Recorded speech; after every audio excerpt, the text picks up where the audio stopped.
Narration चलाइए। ठीक है, आज से मैंने नरेशन स्टार्ट किया। आज एक इंट्रोडक्टरी क्लास है, घबराइएगा बिल्कुल नहीं। पहले नरेशन पढ़ने से पहले हमको समझना पड़ता है इसके टर्म्स के बारे में। तो कोई भी टॉपिक जब पढ़ेंगे, जब तक आप उसकी बारीकी से उसका इंट्रोडक्शन नहीं समझ पाएंगे तो आप अंदर की बातों को उतना स्पष्टता से क्लियर नहीं कर पाएंगे।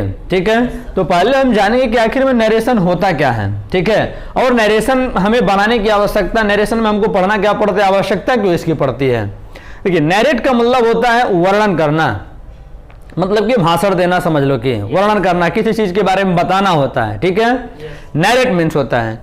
नरेशन का मतलब होता है वक्तव्य, माने स्पीच, भाषण जिसको आप कहते हो। ठीक है, नरेशन, नरेशन में हम किसी एक वक्ता की बात को उसी के शब्दों में कह सकते हैं या बदल कर कह सकते हैं। इस पूरी प्रक्रिया को हम नरेशन कहते हैं, स्पीच कहते हैं। बात समझ रहे हैं? Yes sir. नरेशन को दो भागों में बांटा जाता है। वो कौन कौन से भाग हैं, तो आइए मैं आपको बता। तो नरेशन को हम किसी भी व्यक्ति की स्पीच को दो तरह से व्यक्त कर सकते हैं। ठीक है, यस सर।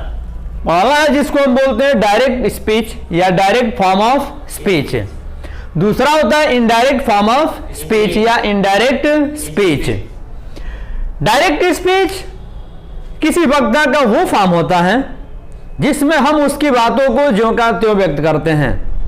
दूसरा वक्ता उसमें किसी भी प्रकार का जब परिवर्तन नहीं करता है, वक्ता की बात को जो का तो हूबहू जैसे उसने कहा वैसे उसको उसने कोट कर दिया, रिपोर्ट कर दिया, तो हम उस प्रकार की स्पीच को डायरेक्ट स्पीच कहते हैं। इनडायरेक्ट स्पीच या इनडायरेक्ट फॉर्म ऑफ स्पीच वही स्पीच होता है, वह वक्तव्य होता है वक्ता का, जिसमें कोई दूसरा वक्ता उसकी बात को अपने शब्दों में कहता है, कहता उसी की बात को है, लेकिन शब्द शैली उसका अपना होता है प्रयोग करने का। बात समझ रहे हैं? उदाहरण से मैं आपको समझा रहा हूं, उदाहरण से मैं आपको समझा रहा हूं, उदाहरण से मैं आपको समझा रहा हूं। एग्जांपल के तौर पर सेंटेंस है कि Ravi says to me, Ravi कोई व्यक्ति है, वो मुझसे कहता है I want to become a teacher, मैं अध्यापक बनना चाहता हूं। रवि ने किससे कहा? मुझसे कहा। सर किससे कहता है? मुझसे कहता है। ये बार बार जब मिलता हूं मुझसे यही बात कहता है कि देखिए sir, I want to become a teacher, मैं अध्यापक बनना चाहता हूं। इसने ये बात कहा और मैंने उसकी बात को किसी से जब कहा तो जो कहते हो उसी के शब्दों में मैंने कह दिया जैसा उसने कहा। रवि मुझसे कहता है I want to become a teacher, मैं अध्यापक बनना चाहता हूं। तो जैसे ही वक्ता कुछ बोलता है, हम उसकी बातों को जो कहते हो, हम उसकी बातों को I want to become a teacher, मैं अध्यापक बनना चाहता हूं। ठीक है, यहां सेंटेंस है कि I want to become a teacher. आप यहां देख सकते हैं सेंटेंस की जरा बनावट। यहां सेंटेंस का जो ये डायरेक्ट स्पीच वाला जो फॉर्म है, इसमें वक्ता की बात को इन्वर्टेड कामा में क्लोज करके लिखा गया है। हमेशा याद रखा जाता है जब कभी भी स्पीकर की बात को नोट किया जाता है, वो हमेशा इन्वर्टेड कामाज में बंद किया जाता है। यहां पर डबल इन्वर्टेड कामाज से उसको रखा जाता है। और यहां पर हम उस बात को रखते हो जिससे वो व्यक्ति बात करता है, वो कहता है। तो यहां Ravi says to me, Ravi मुझसे कहता है, ये इन्वर्टेड कामाज के बाहर का वाक्य है और ये इन्वर्टेड कामाज के बीच की बात है, अंदर की बात है। बात समझ रहे हैं? यहां पर एक आपको महत्वपूर्ण बात समझने की है। पूरा खेल इसी पर टिका है। पूरा खेल आपका इधर वाले वाक्य में और इधर वाले वाक्य में ये टिका हुआ है।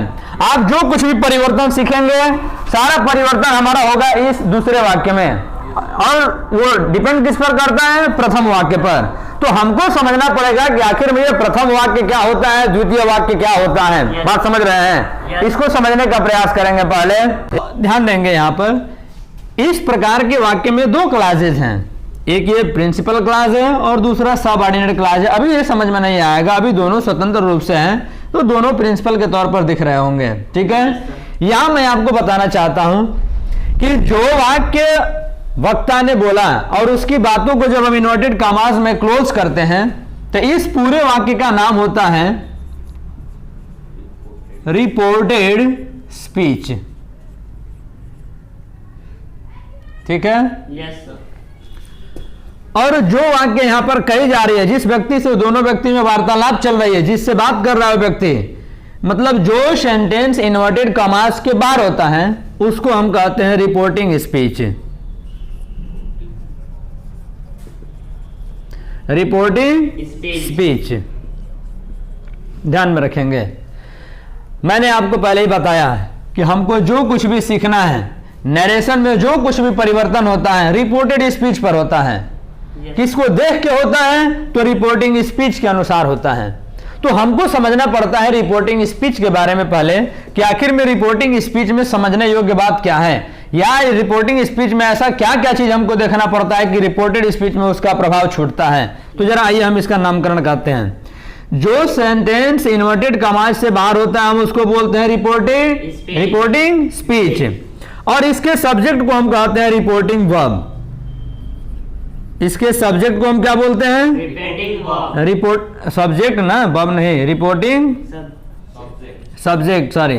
इसके सब्जेक्ट को हम कहेंगे रिपोर्टिंग सब्जेक्ट, और इसके वर्ब को कहेंगे रिपोर्टिंग वर्ब, और इसके ऑब्जेक्ट को कहेंगे रिपोर्टिंग ऑब्जेक्ट। ये चीजें आपको मैं इसलिए बता रहा हूं कि जब नरेशन में आप डायरेक्ट स्पीच से इनडायरेक्ट स्पीच में परिवर्तन करते हैं तो हमको देखना पड़ता है कि रिपोर्टिंग स्पीच का सबसे पहले टाइम और टेंस क्या है, फिर देखना पड़ता है कि रिपोर्टिंग स्पीच का सब्जेक्ट कौन सा है, रिपोर्टिंग स्पीच का वर्ब क्या है, रिपोर्टिंग स्पीच का ऑब्जेक्ट क्या है, फिर जाके हमको देखना पड़ता है कि रिपोर्टेड स्पीच का सब्जेक्ट क्या है, रिपोर्टेड स्पीच का वर्ब कौन से हैं, और रिपोर्टेड स्पीच के ऑब्जेक्ट कौन कौन से आए हुए हैं। मतलब इन सारी चीजों को हमको अलग अलग पहले समझना पड़ता है ताकि जो इसका परिवर्तन होगा हमको समझने में दिक्कत ना हो। क्योंकि जब हम इनडायरेक्ट स्पीच से इनडायरेक्ट स्पीच में चलते हैं तो हमको देखना रहता है कि यदि रिपोर्टेड स्पीच का टेंस फलाने टेंस में होगा तो रिपोर्टेड स्पीच के टेंस में फलाना परिवर्तन होता है या निम्नलिखित तरह से परिवर्तन होता है या तो नहीं होता है। ऐसी बार बार हम जब रूल्स की बात करेंगे तो हमको देखना होता है। बात समझ रहे हैं? इसीलिए सबसे पहले हमको समझना पड़ेगा कि आखिर में रिपोर्टिंग स्पीच के सब्जेक्ट, ऑब्जेक्ट, वर्ब कौन कौन से हैं, क्या है, कैसे इनको पहचान करते हैं, ये सारी चीजें आपको ध्यान में रखना पड़ेगा। नई चीज नहीं है, नामकरण बस आपको ध्यान देना है। जब परिवर्तन में रूल में कहा जाएगा कि रिपोर्टिंग स्पीच का टेंस, तो आप इसको समझेंगे। रिपोर्टिंग स्पीच का जब टेंस कहा जाएगा, तो जब कहा जाएगा रिपोर्टेड स्पीच का टेंस, तो आप इन्वर्टेड कॉमास के भीतर वाले वाक्य को समझेंगे। बात समझ रहे हैं? Yes sir. क्योंकि ये परिवर्तन ऐसे ही चलेगा, ये परिवर्तन आपको जैसे मैं बता रहा हूं ऐसे ही चलेगा। ठीक है? Yes sir. अच्छा, तो आज आपका इंट्रोडक्टरी क्लास में आपको बस मैं इतना ही बता रहा हूं, फिर अगले क्लास में आपको बताऊंगा कि इसमें और परिवर्तन कैसे कैसे किए जाते हैं। ठीक है? Yes. दैट्स